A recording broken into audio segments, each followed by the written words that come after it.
Assalamualaikum warahmatullahi wabarakatuh. Minggu kemarin kita sudah belajar tentang apa itu input-output device dan minggu ini kita akan belajar tentang sistem bus. Sebelumnya saya ucapkan selamat jumpa di mata kuliah Organisasi dan Arsitektur Komputer. Hari ini kita akan membahas apa itu sistem bus. Sejak pertemuan pertama kita sudah banyak membahas tentang sistem bus. Kemudian kita juga sudah berulang kali mengulang kata-kata sistem bus ini.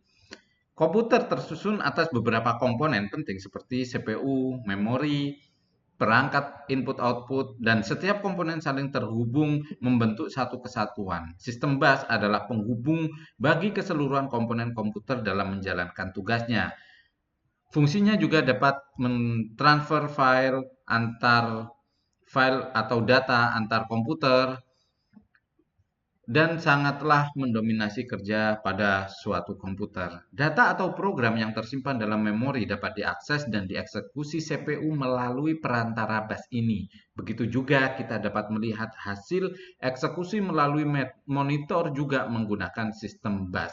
Kecepatan daripada komponen penyusunan komputer tidak akan berarti kalau tidak diimbangi dengan kecepatan dan manajemen bus yang baik. Sama halnya dengan kita ingin pergi dalam kota satu ke kota yang lain dalam melakukan pekerjaan, maka bus akan menjadi komponen utama untuk mendukung selama proses pekerjaan kita. Bus ini bukan hanya bentuknya seperti hanya bus ya, tetapi juga bisa melalui kereta, mungkin pesawat dan yang lain sebagainya. Dan kecepatan daripada bus ini akan ditentukan dengan kecepatan masing-masing teknologi yang digunakan. Misalnya kalau kita menggunakan sepeda kayu ya akan menjadi lama. Mungkin dari Jakarta ke Jogja itu perlu memakan waktu 1 bulan. Kemudian kalau menggunakan motor akan terpangkas menjadi 1 hari. Namun bila menggunakan pesawat akan terpangkas menjadi 1 jam misalnya. Era saat ini memerlukan saluran data atau bus yang handal. Tren mikroprosesor pun saat ini adalah melakukan pekerjaan secara paralel dan program dijalankan secara multitasking menuntut sistem bus tidak hanya lebar tetapi juga cepat. Sebagaimana yang kalian ketahui bahwa ketika kita ingin melaju cepat dari kontrakan ke kampus misalnya tanpa macet, itu kita memerlukan jalan yang lebar dan sepi. Tetapi apa jadinya ketika jalan itu sempit dan sangat ramai, maka akan terjadi kemacetan. Kemudian apa yang terjadi juga ketika jalan itu besar, tiba-tiba dia itu hanya dipakai separuh, maka akan terjadi penyumbatan misalnya penyumbatan karena dia 5 jalur yang biasanya berfungsi dan saat ini hanya menggunakan 2 jalur, maka akan terjadi penyumbatan dan penumpukan. Penyumbatan dan penumpukan dalam istilah ini biasanya kita sering mendengar dengan istilah adalah bottleneck, kayak gitu.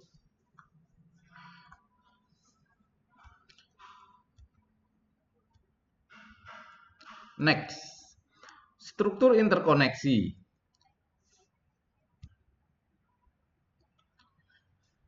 Dalam sistem bus, kita akan mengetahui struktur dari interkoneksi sistem bus itu sendiri. Komputer tersusun atas komponen-komponen atau modul seperti CPU, memori, dan input-output yang saling berkomunikasi. Kumpulan lintasan atau saluran berbagai modul disebut struktur interkoneksi. Sedangkan rancangan struktur interkoneksi sangat bergantung pada jenis dan karakteristik pertukaran datanya. Kemudian yang kedua adalah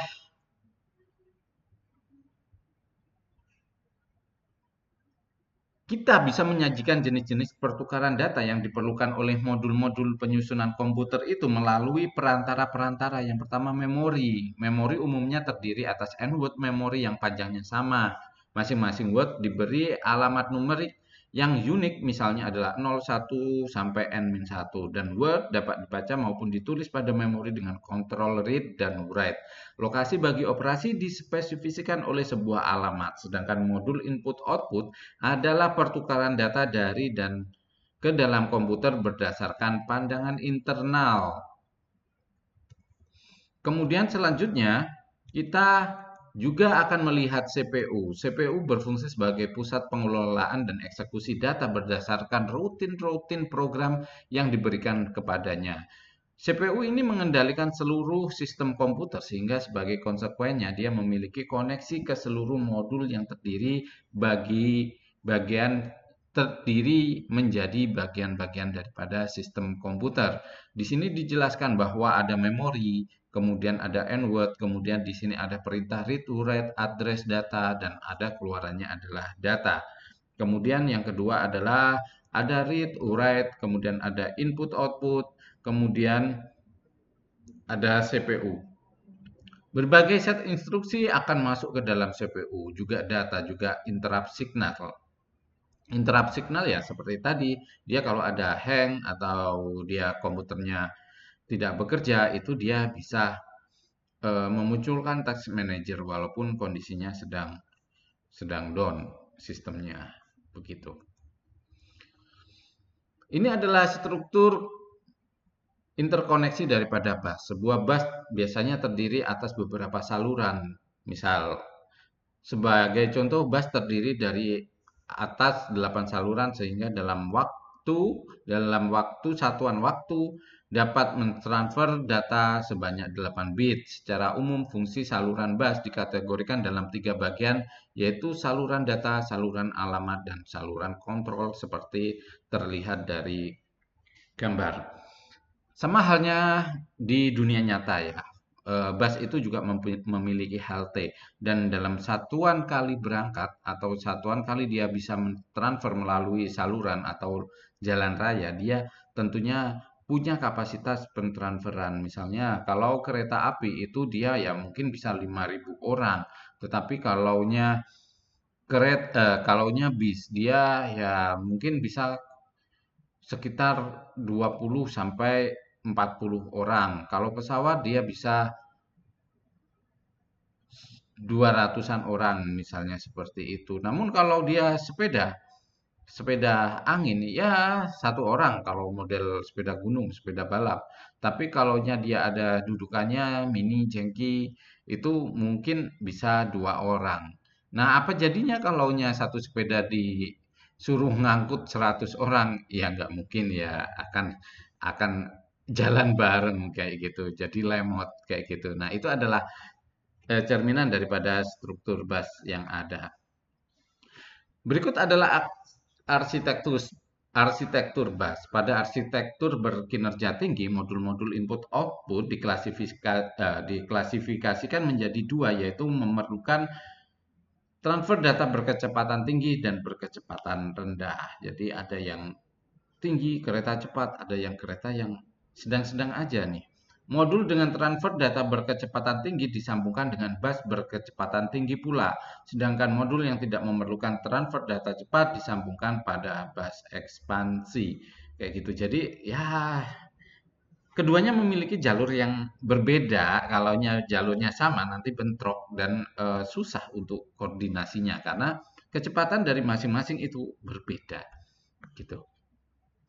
Ini adalah arsitektur bus dengan performa tinggi. Dan kita bisa tahu di situ bahwa beberapa komponen yang memiliki performa yang tinggi diantaranya adalah grafik, video, LAN, kemudian dia ada SCSI, kemudian ada main memory. Itu adalah beberapa beberapa bus yang memiliki kecepatan tinggi sehingga memang laptop-laptop yang kecepatannya tinggi, yang grafiknya tinggi itu harganya biasanya mahal karena dia bermain di sini ya, di level atas. Kemudian kita beranjak ke elemen perancangan bus. Berdasarkan jenis busnya, bus dibedakan menjadi bus yang khusus menyalurkan data tertentu, misalnya paket data saja atau alamat saja. Jenis-jenis ini disebut dedicated bus. Namun apabila bus melupakan informasi yang berbeda baik data alamat maupun sinyal kontrol dengan metode multiplex data, maka bus ini disebut multiplex bus. Jadi terdapat dua macam metode arbitrasi yaitu tersentral dan terdistribusi. Pada metode tersentral diperlukan pengontrol bus sentral atau arbiter yang bertugas mengatur penggunaan bus oleh modul. Arbiter bisa menjadi suatu modul atau bagian daripada fungsi komputer. Jadi terdapat dua metode arbitrasi, ada yang tersentral, ada yang terdistribusi. Jadi ada yang dia memang dalam base-nya itu mencakup mana atau dia fokusnya pada jaringan distribusi. Kemudian dalam sistem bus itu ada timing atau metode pewaktuan sinkron. Terjadinya event pada bus ditentukan oleh sebuah pewaktu atau clock. Sebuah transmisi 1-0 disebut siklus waktu atau siklus bus dan menentukan besarnya slot waktu. Semua perangkat modul pada bus dapat membaca atau mengetahui siklus clock-nya.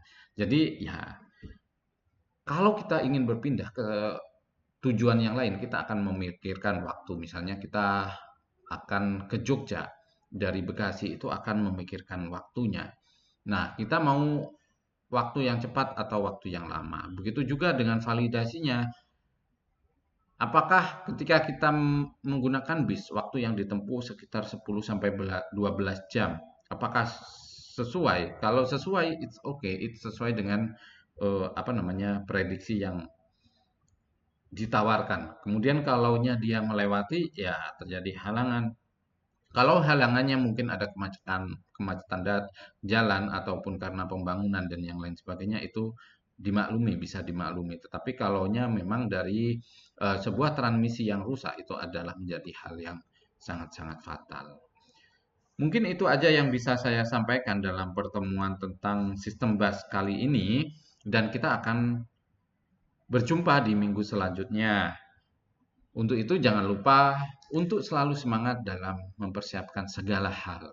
Doa kami untuk teman-teman mahasiswa adalah tetap sukses, tetap belajar, tetap istiqomah. Dan keberhasilan itu tidak diperoleh secara instan, tetapi itu melalui usaha dan doa kita yang sangat-sangat keras. Mungkin itu aja yang bisa saya sampaikan. Kurang lebihnya saya mohon maaf yang sebesar-besarnya. Saya akhiri. Wabillahi taufik wal hidayah. Wassalamualaikum warahmatullahi wabarakatuh.